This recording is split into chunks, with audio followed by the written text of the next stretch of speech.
গোবিন্দের সেই তত্ত্বলীলা সেহানবগার সমুদ্রবদ্ধ। সমুদ্রের ভিতরে লুকিয়ে রয়েছে গোবিন্দের সেই তত্ত্বরূপী রত্ন। আমার মতো একজন উপযুক্ত ডুবুরির পক্ষে সম্ভব নয় সমুদ্র গর্ভ থেকে সেই তত্ত্বরূপী রত্ন এনে আপনাদের সামনে প্রচার করব। কারণ আমি তো সামান্য কলিহত জীব, যার মধ্যে নেই কোনো কৃষ্ণ ভজন, যার মধ্যে নেই কোনো কৃষ্ণ সাধন, যে জানি না কিভাবে গোবিন্দ চরণে একটা তুলসী পাতা অর্পণ করতে হয়, যে আমার রাধা মাধবকে ভালোবাসতেই পারে না, সে কেমন করে আপনাদের মতো এমন সাধু গুরু বৈষ্ণবের সম্মুখে বলবে ভগবানের সেই মধুর নাম? গোবিন্দের মধুর নাম বলার সামর্থ্য আমার নেই, তবে পারি আপনাদের মতো ভক্ত পদে ধুলা মাথায় নিয়ে পদে ধুলা শিরোধার্য করে শুরু করবো আমি আমার গৌর গোবিন্দের লীলার কথা। নিতাই গৌর সীতানাথ ব্রহ্মানন্দে।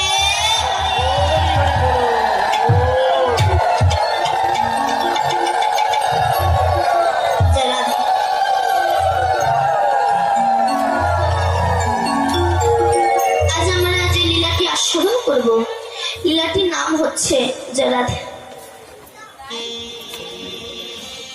লীলাটির নাম হচ্ছে ভক্ত প্রহ্লাদ। জয় রাধে। শ্রীমান মহাপ্রভু আমার গৌরাঙ্গ সুন্দর,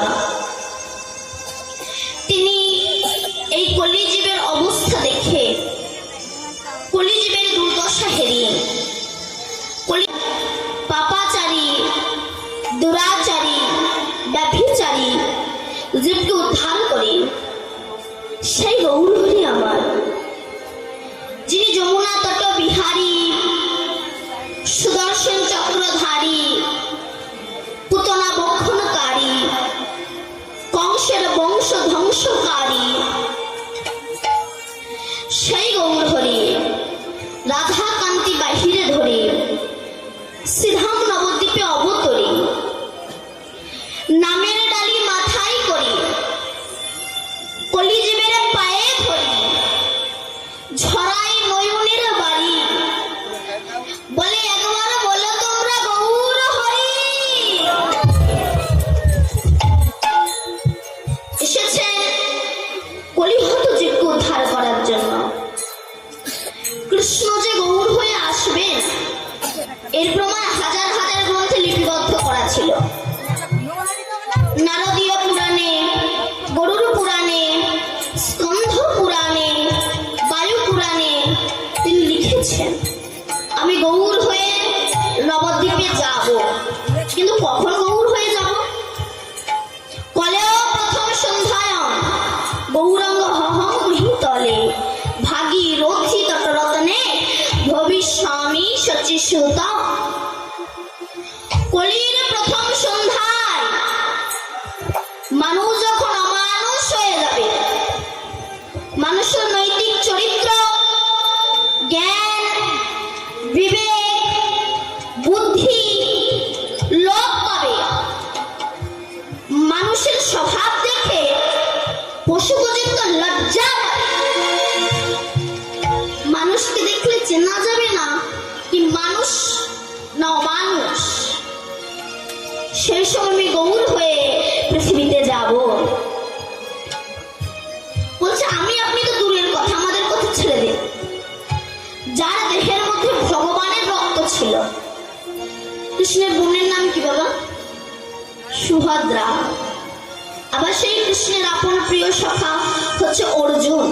তাহলে অর্জুন সুভদ্রাকে বিবাহ করেছিল। সুভদ্রা অর্জুনের পুত্র হচ্ছে অভিমন্যু, আর অভিমন্যুর পুত্র হচ্ছে রাজা পরীক্ষিত। সেই রাজা পরীক্ষিত তিনি যদি অধর্ম কাজে লিপ্ত হতে পারে, আমি আপনি তো দূরের কথা। কেন? যখন কুরুক্ষেত্রের মাঠে যুদ্ধ শেষ হয়ে গেল, সে সময় একটা যজ্ঞ করা হয়েছিল। সেই যজ্ঞ করে পরীক্ষিত মহারাজ যখন ফিরে আসছে, উনি একটা আর্তনাদ শুনতে পেলেন। কি আর্তনাদ? বৃষ গাভীর ওপর এক ধূর্ত ব্যক্তি বেত্রাঘাত করছে। পরীক্ষিত মহারাজ বললেন, আমার রাজ্যে তেমন হয় না, দুর্বলের ওপর সবলের অত্যাচার। পরীক্ষিত মহারাজ গিয়ে বললেন, তুমি কে, কি তোমার পরিচয়? সে বললেন, আমি কলি মহারাজ। তোমার কাজ দুর্বলের ওপর সবলের অত্যাচার। পরীক্ষিত মহারাজ বলল, আমি এক্ষুনি তোমাকে হত্যা করব। এই বলে যে বাঘ নিক্ষেপ করতে যাবে, অমনি কলি বলল, মহারাজ পরীক্ষিত, যদি আপনার সঙ্গে আমার না বনে তাহলে আমাকে পৃথক করে দেন, না মেরে আমাকে পৃথক করে দেন। পরীক্ষিত বললেন, ঠিক আছে, তুমি 5টি জায়গায় থাকবে। কোন কোন জায়গায় থাকবে? সুরাপান ব্যক্তির কাছে তুমি থাকবে, জুয়া খেলা ব্যক্তির কাছে তুমি থাকবে, যে প্রতিদিন পতিতালয়ে যায় সেই ব্যক্তির কাছে থাকবে, প্রাণী হিংসা ব্যক্তির কাছে থাকবে, যারা লোকের ভালো সহ্য করতে পারে না এদের কাছে থাকবে। আর কোথায় থাকবে? স্বর্ণের মধ্যে থাকবে। তাহলে আপনাদের মনে প্রশ্ন জাগতে পারে, সোনার ভিতরে যদি কলিবাস করবে, তাহলে আমার রাধা গোবিন্দকে কেন তো সোনা দিয়ে সাজানো হয়? সব সোনার ভিতরে কলিবাস করবে না। চুরি করা স্বর্ণের মধ্যে, পরের ধন যে চুরি করে আনে, চুরি করা স্বর্ণের মধ্যে কলিবাস করবে। এবার পরীক্ষিত মহারাজ যখন মৃগয়া শিকার করতে গেলেন, একটা মুকুট মাথায় পড়েছিল। মুকুটটা কার বলেন তো? জরাসন্ধের। ভীম যুদ্ধ করে এনে রেখে দিয়েছিল। কোষাগার থেকে বার করে ওটা যখন মাথায় পড়লো, কলি বলল, পরীক্ষিত, তুমি তো আমাকে 5টি জায়গায় থাকতে দিয়েছ, আগে আমি তোমাকেই ধ্বংস করব। এই বলে মুকুটের ভিতরে প্রবেশ করেছে, আর মস্তিষ্ক কাজ করছে না। বনে ঘুরতে ঘুরতে ভীষণ জল পিপাসা পেলেন। একটা কুঠি দেখতে পেয়ে তার ভিতরে প্রবেশ করে দেখছে শ্রমিক ঋষি ধ্যান করছে, ভজন করছে। পরীক্ষিত বারবার জল চাইলেন, কিন্তু শ্রমিক ঋষি তো ধ্যানস্থ অবস্থায়, জল দিতে পারলেন না। পরীক্ষিত মহারাজ রাগান্বিত হয়ে মাটিতে দেখলেন একটা মৃত অর্থাৎ মরা সর্প পড়ে আছে। তীরের আগা দিয়ে ওই মরা সর্পটাকে তুলে শ্রমিক ঋষির গলায় জড়িয়ে দিয়েছে। এবার বাড়ি ফিরে এসেছে, মুকুটটা খুলে রেখেছে। যেই মুকুটটা খুলে রেখেছে অমনি মায়া নেমে গেল। সঙ্গে সঙ্গে পরীক্ষিত মহারাজ মনে মনে ভাবছে, আমি কি করলাম, আমি কি করলাম, আমি এত বড় মহাপাপ করলাম, একটা ঋষির গলায় আমি মরা সর্প জড়িয়ে দিলাম, এত বড় মহাপাপ আমার হাতে কিভাবে হলো, আমি কিভাবে করলাম এই কাজ? শ্রমিক ঋষি ক্ষমা করলেন, কিন্তু তার পুত্র সিংহী তো ক্ষমা করলেন না। কমণ্ডল থেকে হাতে জল নিয়ে বললেন, যে আমার বাবার গলায় মৃত সর্প জড়িয়ে দিয়ে আমার বাবাকে অপমান করেছে, অভিশাপ দিচ্ছি আমি তাকে। তার 7 দিনের মধ্যে তার তক্ষক দংশনে মৃত্যু হয়ে যাবে। সারা জগৎ কম্পিত হলো, কিন্তু পরীক্ষিত মহারাজ ভয় পেলেন না। কেন? বললেন, মানুষ 1 সেকেন্ডের কথা বলতে পারে না। আমি 7 দিন আগে জানতে পেরেছি আমার মৃত্যু 7 দিন পরে গিয়ে হবে। এই 7 দিন আমি প্রাণ ভরে হরিনাম শ্রবণ করব। তত্ত্ব কি? পরীক্ষিতটাকে আমি আপনি পরীক্ষিত। কিসের রাজা? অহংকারের রাজা। আমাদের কিছু থাকবে না থাক, অহংকারটা কম নাই। যার কিছু নাই, অহংকারটা আছে। কিসের মুকুট মাথায় পড়েছি? অহংকারের মুকুট মাথায় পড়েছি। আর এই অহংকারের মুকুট মাথায় পড়ে আমাদের মস্তিষ্ক কাজ করছে না। ঠিক সেই সময় আমাদের ঘরেরই ছেলে মেয়েরা রাস্তা দিয়ে যদি কোনো বৈষ্ণব যায়, ওই তীরটা হচ্ছে দেহ আর মুখটা হচ্ছে অগ্রভাগ। আর মরা সর্প মানে বাজে কথা বৈষ্ণবীর গলায় জড়িয়ে দিই, তানারা ক্ষমা করবে, ভগবান তো ক্ষমা করবেন না। ভগবান অভিশাপ দিলেন আমাদেরকে, আমাদের 7 দিনের মধ্যে তক্ষক দংশনে মৃত্যু হয়ে যাবে। কেন? এই যে বৈষ্ণব নিন্দা, এর মতো অপরাধ আর জগতে হয় না। বৈষ্ণব নিন্দার মতো অপরাধ, বৈষ্ণব নিন্দা এটা যে কি অপরাধ যারা করেছে তারা জানে। কেন?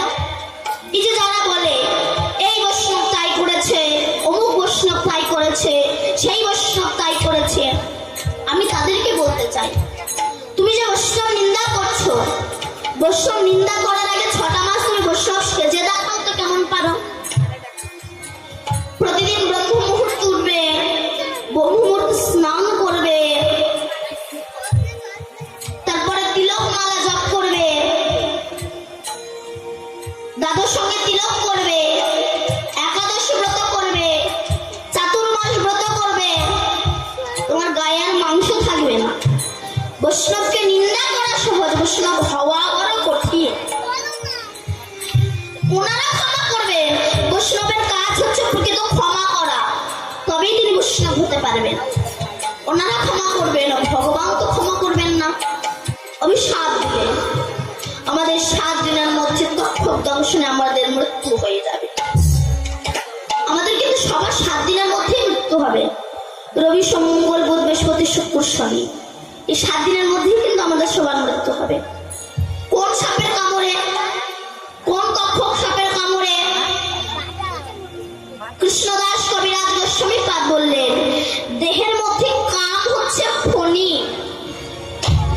নিরন্তর দংশন করছে, জ্বলে যাচ্ছে পরাণ, আর এই কাম সাপের কামড় খেয়ে আমরা মৃত্যুতে লীন হয়ে যাই। অপরাধ কারোর ক্ষমা করে না। তাই সেই গৌরহরি আমার সুরধনিত্রীর নাম গাইতে গাইতে যাচ্ছে, তো তাই দেখে আজ সবাই হরি নাম গাইছে। সবাই মিলে হরি নাম গাইবেন তো? সবাই মিলে গাইছে, ভজ শ্রী কৃষ্ণ কহ শ্রী কৃষ্ণ কহ শ্রী কৃষ্ণের নাম রে, ভজ শ্রী কৃষ্ণ কহ শ্রী কৃষ্ণ কহ শ্রী কৃষ্ণের নাম রে, ভজ শ্রী কৃষ্ণ কহ শ্রী কৃষ্ণ কহ শ্রী কৃষ্ণের নাম রে, ভজ শ্রী কৃষ্ণ কহ শ্রী কহ শ্রী কৃষ্ণের নাম রে, ভজ শ্রী কৃষ্ণ কহ শ্রী কৃষ্ণ কহ শ্রী কৃষ্ণের নাম রে, ভজ শ্রী কৃষ্ণ কহ শ্রী কৃষ্ণ কহ শ্রী কৃষ্ণের নাম রে, যমুনা শ্রী কৃষ্ণ ভজে, সে হয় আমার প্রাণ রে, যেও না কৃষ্ণ ভজে সে হয় আমার প্রাণ রে, ভজ শ্রী কৃষ্ণ ভজ শ্রী কৃষ্ণ ভজ শ্রী কৃষ্ণের নাম রে, ভজ শ্রী কৃষ্ণ কহ শ্রী কৃষ্ণ কহ শ্রী কৃষ্ণের নাম রে, ভজ শ্রী কৃষ্ণ ভজ শ্রী কৃষ্ণ ভজ শ্রী কৃষ্ণের নাম রে, ভজ শ্রী কৃষ্ণ কহ শ্রী কৃষ্ণ কহ শ্রী কৃষ্ণের নাম রে, ভজ শ্রী কৃষ্ণ ভজ শ্রী কৃষ্ণ ভজ শ্রী কৃষ্ণের নাম রে।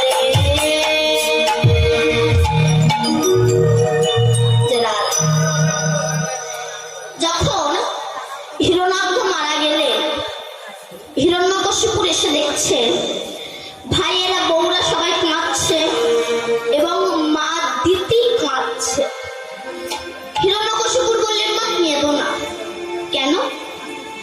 এই পৃথিবীতে আমরা কেউ চিরকাল থাকতে আসেনি, থাকবো না,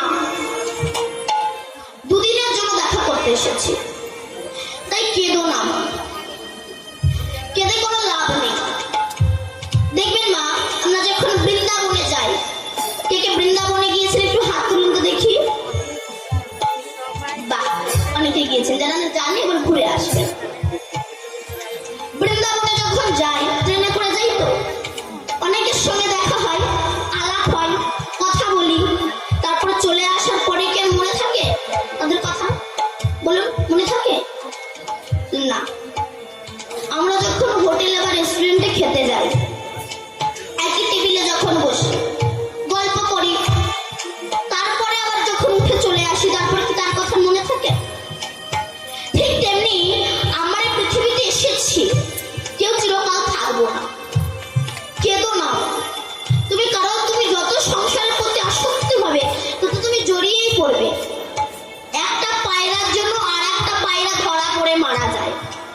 হিরণ্যকশিপু নিজের মনকে সান্ত্বনা দিতে পারছে তো?